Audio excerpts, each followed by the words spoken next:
For your cheapest and most reliable place to buy your FC25 coins, please check out mmoexp.com. Remember to use the code WOLF at the checkout for a massive 5% off your order. Link is down in the description below. Go and check them out.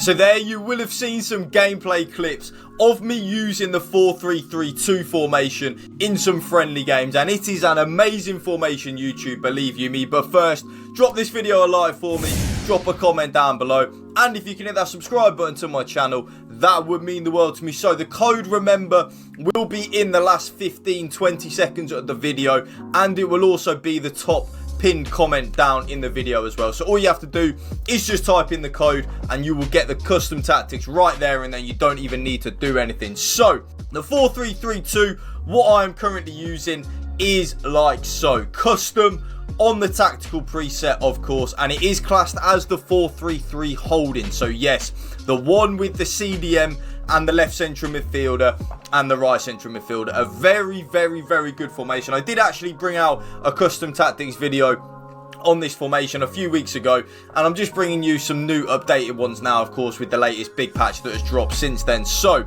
build-up style. Now, there are two options which you can use. Yes, two options. Option number one is the option that I'm currently using, and that of course is balanced on the build-up style. Yes, that is no lie, balanced on the build-up style. I absolutely love that. And if you read what it says, players will vary between forward runs and coming short. The team's transition to the in possession shape will be steady rather than sudden. I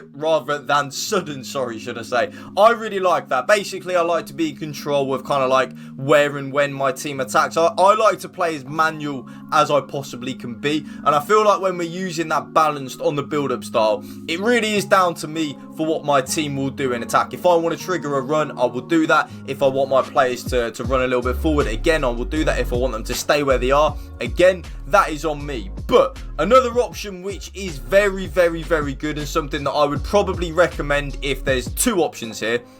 Option number one, if you struggle defensively, and option number two, if you are struggling to create opportunities, and that is counter on the build-up style. So use balance like I do if you're comfortable defending and you're comfortable scoring goals. But if you struggle defensively and you struggle to create goal-scoring opportunities, that is where counter can be very, very, very good and very effective for you. It's definitely a meta build-up style to use, but I think the most meta one that you can use and the most effective one, in my humble opinion, is of course balanced on the build-up style. Now, as we move on to the defensive approach, again, there are two options with this. Okay, so option number one is the option that I'm currently using, and that is 70. Yes, 70 on the line height. This means that our team will automatically press and automatically offside trap when we lose the ball. And you might think that that is quite aggressive, and it is. But if you struggle defensively, sometimes I think attack is the best form of defense. Like, honestly, just get forward, you know, get in your opponent's face, press them, and then you won't actually defend your box as much as you think. But, and there is a but, if you are someone that is really, really, really struggling defensively, which may well be quite a few of you, I would recommend lowering that defensive line height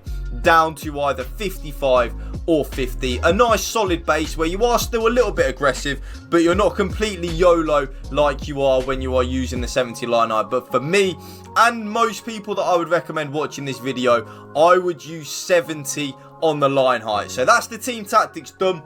As we move on to the player roles, remember, without the ball, because we are using a 4-3-3 holding formation, the one with the CDM, we have to defend in that formation. So we have to defend in the 4-3-3 CDM position, 4-3-3 number 2 formation. So that is how the team looks without the ball. Now, with the ball, yes, that is what the team will look like right on your screen right there. So I will start off with the left winger and the right winger, and both of them player roles are on exactly the same thing. They are both on inside forward and attack. Yes, that is right, inside forward and attack. Basically, if you think of this formation kind of like a prime Liverpool under Jurgen Klopp, and if you think of the left winger as Sadio Mane and then the right winger as Mohamed Salah, I want them both to make them penetrating runs inwards towards the striker. I want my left winger and my right winger to score as many goals and get as many assists as that possibly can see.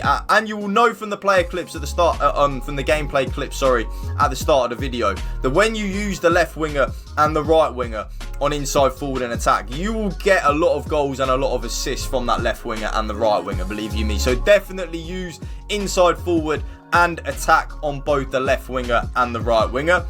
The striker, there are two options. Option number one is the option that I am using, and that is advance forward and attack. And it doesn't matter if you don't have like a plus or something like that on that player, that is absolutely fine. But if you are looking for something a little bit different, maybe give that false 9 a go and use this player as kind of like a prime Roberto Firmino under Liverpool, where they will drop in the build-up and play as an extra midfielder. I really like that. I do think it is good. I use a lot of false 9 when I'm using two striker formations, like in a 4-1-2-1-2 narrow, a 4-4-2. I always will have one of my strikers on false 9, but when I'm using a formation like this, I think it is a little bit better to play with the striker on advance forward and attack, in my humble opinion. The left central midfielder, though, is then going to be on playmaker and attack. So the left central midfielder, definitely have your more attack-minded central midfielder as that left central midfielder, because that player will get a lot of goals and a lot of assists for you from that left central midfielder role. And you will see kind of like how we're playing with the ball. I want to overload that left-hand side. The right central midfielder, that does actually bring us nicely onto the right central midfielder, is then on a traditional box-to-box and balance. So this player will get forward and help out defensively like a traditional box-to-box midfielder. That is what I want. Get forward, but then help us out in the defensive third of the game. Perfect box-to-box in that right central midfielder role. The CDM is then going to be on holding and defend. So that is just a traditional number 6. They will shield and protect that back four and then pass the ball to our better players nice and easy. But deep lying playmaker and defend is definitely good as well. So if you are struggling maybe to create some opportunities, give deep lying playmaker a go and let me know if you do like it. But I much prefer having holding on that CDM. I just want them to shield and protect the back four, but then pass the ball to the better players. Now the left back is then going to be on attacking wing back and balance. So you will see the left back, kind of like an Unai Emery at Aston Villa with Luca Dean and Matson, I don't know how you say his surname. I want that left back bombing on down that left hand side, giving us the overlap, especially with the left winger and the right winger tucking in. We do still need to provide that width from somewhere, so I do want my left back to be helping us out in the attacking third of the game. Both the centre backs though are going to just be on defender and defend. So they are literally just both on defender and defend. And this does then bring us nicely onto the right back. I personally, and this is just a personal preference, I like to play with my right back on full back and defend. So we do defend in a back three. The right back will tuck in as kind of like not an inverted wing back, but kind of like an inverted full back, where they will play as a third centre half. I really like that. It just means that we're not left isolated, of course, with the left back bombing on down that left hand side. That's why I use it. I don't want to feel like I'm too isolated. So that's why I play with my right back on full back and defend. And then the goalkeeper, it does not matter whether you use them on sweeper keeper or goalkeeper and balance, because they both play exactly the same. So use whichever one your goalkeeper has as the plus or plus plus. That is what I would recommend. And that right there, YouTube, as you should see the code right on your screen, and there it is my brand new updated 4-3-3 number 2 formation for you. If you did enjoy this video, you know what to do. Drop it a like for me, drop a comment down below, and if you can hit that subscribe button to my channel, that would mean the world to me. Thank you for watching. Remember, spread the love and positivity. PMA, positive attitude. Peace out. One love.